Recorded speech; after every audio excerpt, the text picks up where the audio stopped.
MIDDLEKAUFF!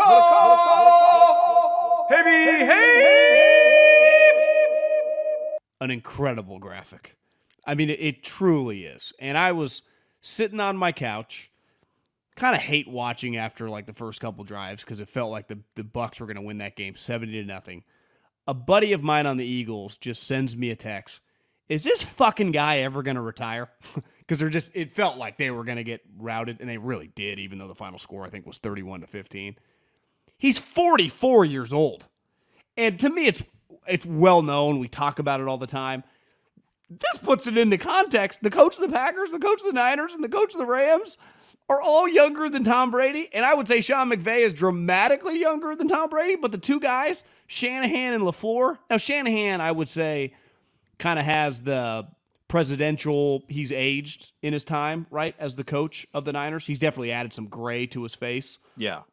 Maybe he just grows out the beard. When he came, he was cleanly shaven. He definitely just looks older. Like, to me, Kyle Shanahan looks older than Tom Brady. If you just went, how old, before I saw this graphic, was Kyle Shanahan? I probably would have guessed 44.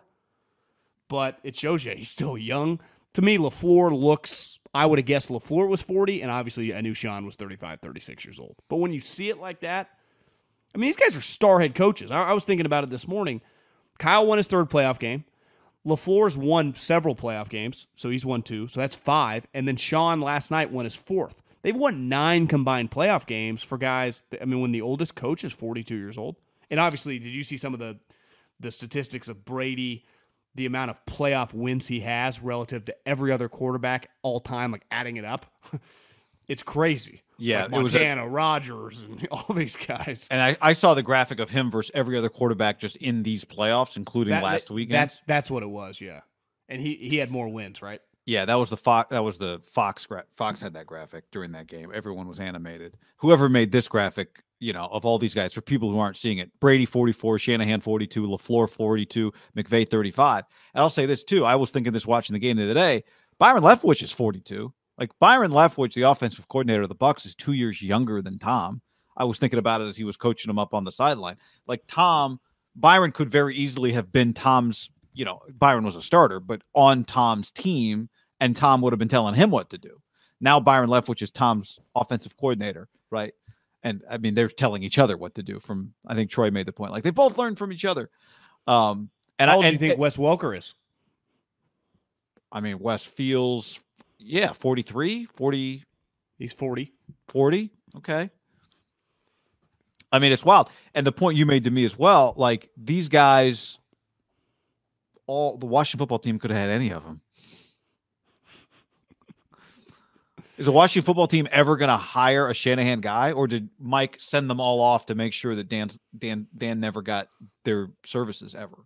Well, to me, it clearly ended pretty ugly with the crew, and they all took off. But I think looking back, now granted McVay stayed, but Shanahan took the LaFleur's, McDaniels, like they packed up and they left. That one, I do think it's understandable. Like, for example, we've talked a lot about like the Sean Payton situation in Dallas, how they've had that happen, and now they're in somewhat of a situation like that again. It's a little different. I mean, the chances that Dan Quinn or definitely Kellen Moore are going to become Sean Payton feel a little unlikely. I don't think Kellen Moore's getting an NFL head coaching job this year. I don't either. But I think when you look at like this crew of guys, but specifically Kyle, like at the time I was with the Eagles when we were playing Kyle Shanahan. I mean, it was Mike, you know. Kyle has become, you know, kind of the star. It's the same with Sean, but they did have Sean for a lot longer. Like, Sean became their offensive coordinator. They kept elevating him and keeping him up. Like, Kyle Shanahan, they had him for a long period of time. He was their offensive coordinator. And he was a huge part. Like, you've heard Robert Saleh talk about the way that LaFleur and him got hired. Like, he created these guys. You know, McVay, they did inherit him, where that was just not the case with, you know, the LaFleur crew. Definitely, you know, Matt LaFleur was hired specifically by Kyle Shanahan. Yeah. Yeah, and I think the immediate success, Akash says, even Zach Taylor's won a playoff game. Yeah, and Zach is 38. Zach Taylor's 38 years old, right? But I'll say this for Zach Taylor. These guys are all McVay, LaFleur's, like, those guys are coaches. I remember Zach Taylor as a player. So do I. Yeah. So, like, to at me, I remember him mostly at Nebraska. That's what I'm saying. Yeah. Like I put D'Amico, even though D'Amico and Kyle overcrossed, he was playing for Kyle. Kyle was the offensive coordinator and wide receiver guy, but like they were in the same building every day. Like D'Amico was to me, the LaFleur family, I think, owes the Shanahan. Like those guys are getting Christmas cards till those guys are buried, right? You're saying former players start ahead of the game often. Then now Kyle's different. Kyle's unique, right? In that his dad was Mike. I think Zach Taylor is married to Mike Sherman's daughter. Because Mike Sherman, remember, he was the coach at Nebraska, I'm pretty sure, for a second. Was he a coordinator there? He wasn't the head coach. Mike Sherman? Now, he was a GA at A&M. Maybe that's where they met. Who was? Zach Taylor started his career as the GM at Texas A&M. You're right. Why did I think Mike Sherman was at Nebraska? Well, you might be right because Mike Sherman was the head coach at A&M and Zach Taylor was a graduate assistant there. Maybe that's where they met. That's where they Nebraska met. Football was my favorite. Thanks to Tommy Frazier, I followed it for a while. Well, Zach Taylor was a quarterback at Nebraska. Yeah. The long line of quarterbacks that looked kind of exactly the same that they had.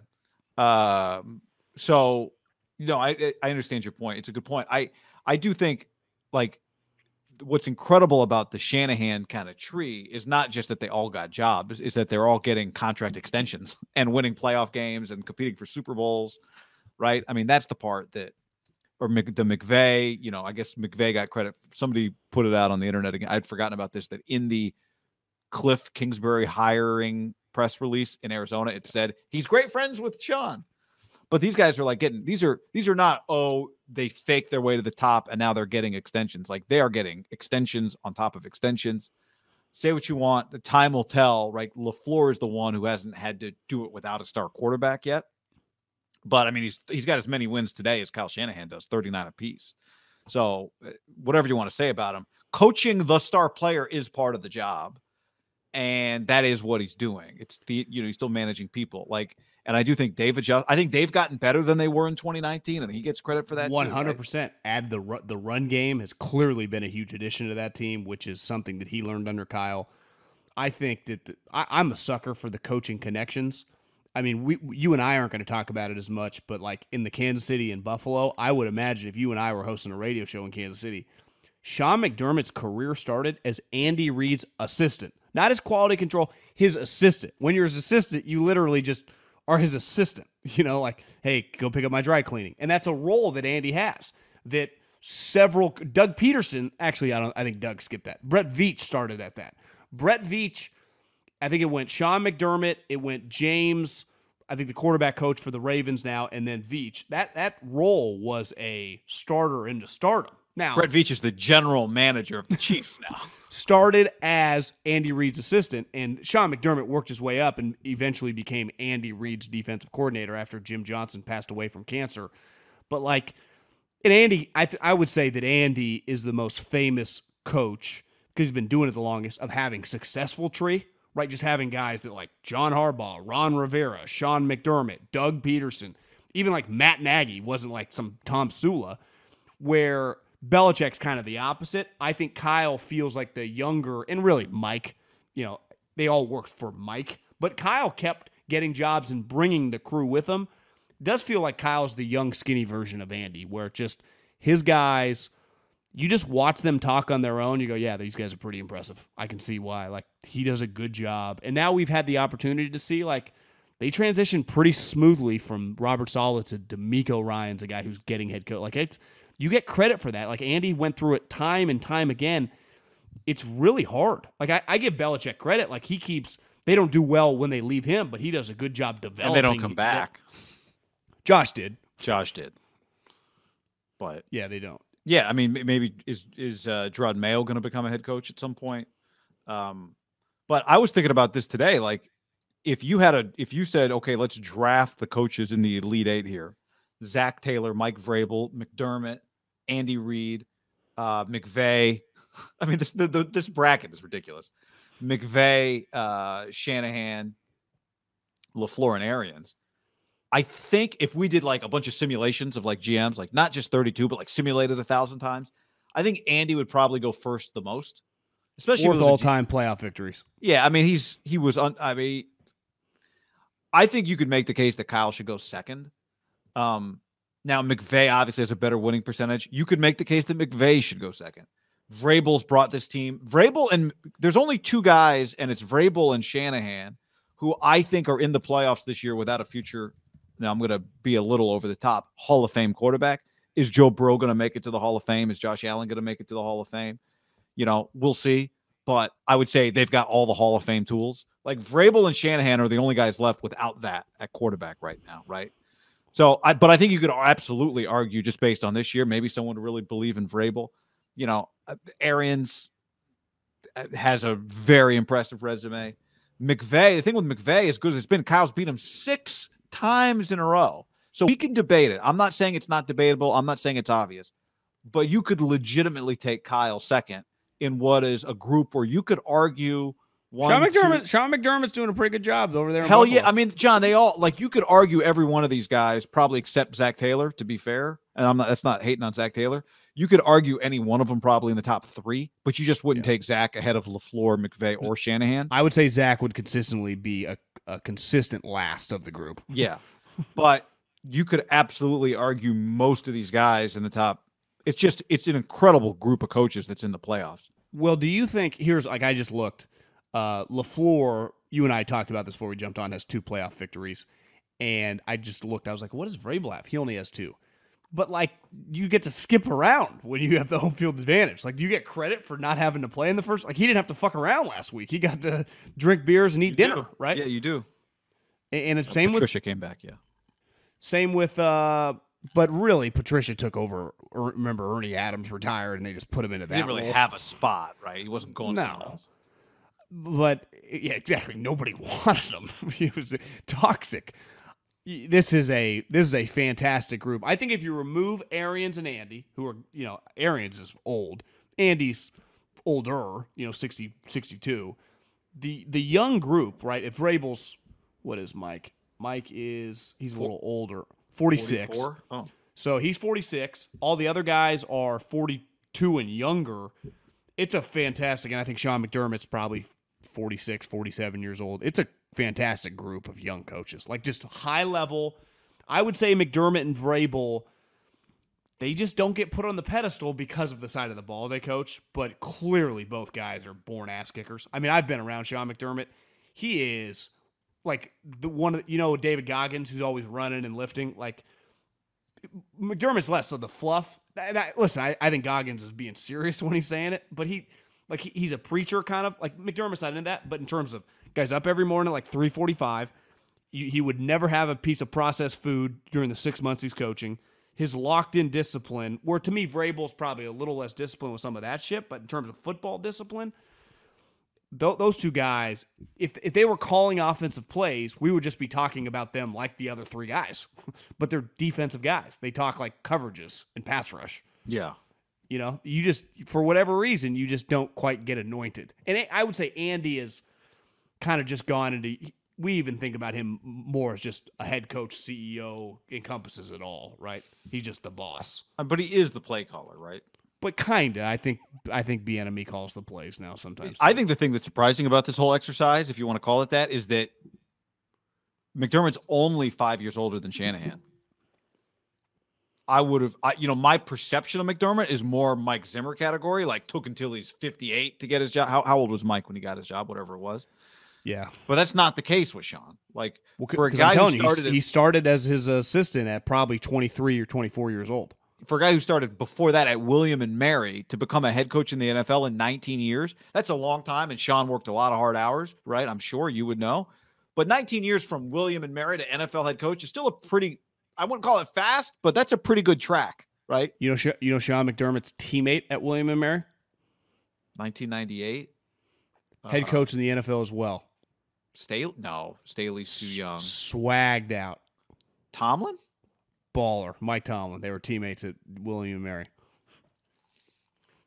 Swagged out. It was either him or Skip Bayless.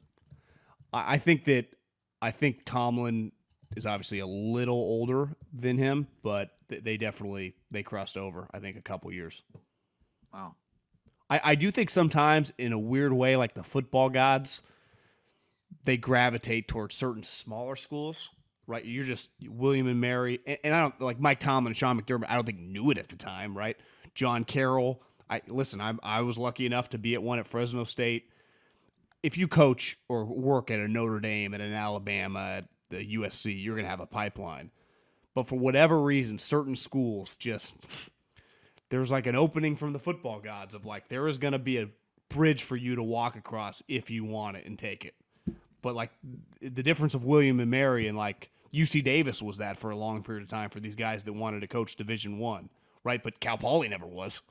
So it's just there's a randomness, and I do think it all starts like with the human, whoever the top at the pyramid was. Like forever with Andy and Mooch and Gruden and all those guys, it was Mike Holmgren. It was this guy from the Bay Area that somehow they all got to meet. And everyone, and you see this, I think all the Shanahan guys would say, like, we're very, very lucky that Mike Shanahan wanted to recoach at Washington. Because the other thing that happened is that Kyle had a sweet job because Kubiak and that team was kind of up and coming, and you could tell, like, they were onto something, and he left to go join his dad. And he's talked about it since. Like, it was just something that, who knows? It was never going to, it was a unique opportunity here to coach with my dad. But then the changes it made to all these human beings, right? I know. Al on the stream says Shanahan LaFleur handshake at the end of this game. I mean, the handshake, having rewatched the handshake today, there was no eye contact, and it was they zip. If there wasn't, I didn't get a view of the handshake, but if there was a handshake, it was like there's no way there wasn't a grab, Well, there was a silver thread that morning, correct?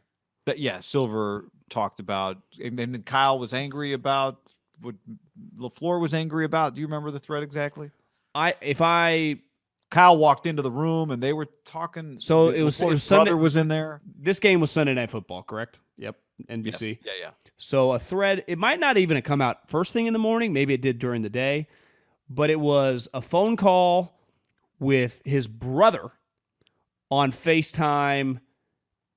Oh, he was with the Jets talking to McDaniel, right, during the draft period. And I think maybe Saleh was there too. Saleh was there, and McDaniel's like, what are you guys fucking doing? And they're just bullshitting.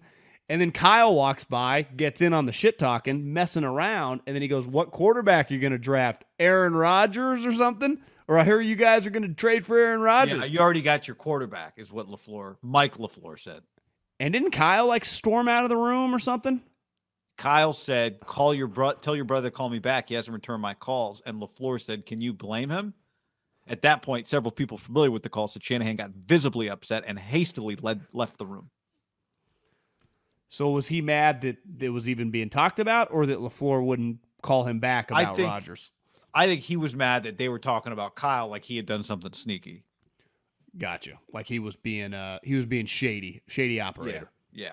And he's like, I don't know what you guys are. What I think is, let's just call a spade. More than likely, Aaron Rodgers indirectly reached out to the Niners and said, come get me. That's how Rodgers and Lynch have the same agent. Okay, so there's some back channel work, and so it kind of came out of nowhere. Is that even a back channel? I mean, but it also felt like this isn't something that like built up. Like there's some rumblings in late March leading into early April. It was like 2 days before the draft, they get a text or a call like, bro, Aaron Rodgers wants in. And Aaron's sitting, drinking his cocktail like, I'm going to fuck with Goody and the Packers.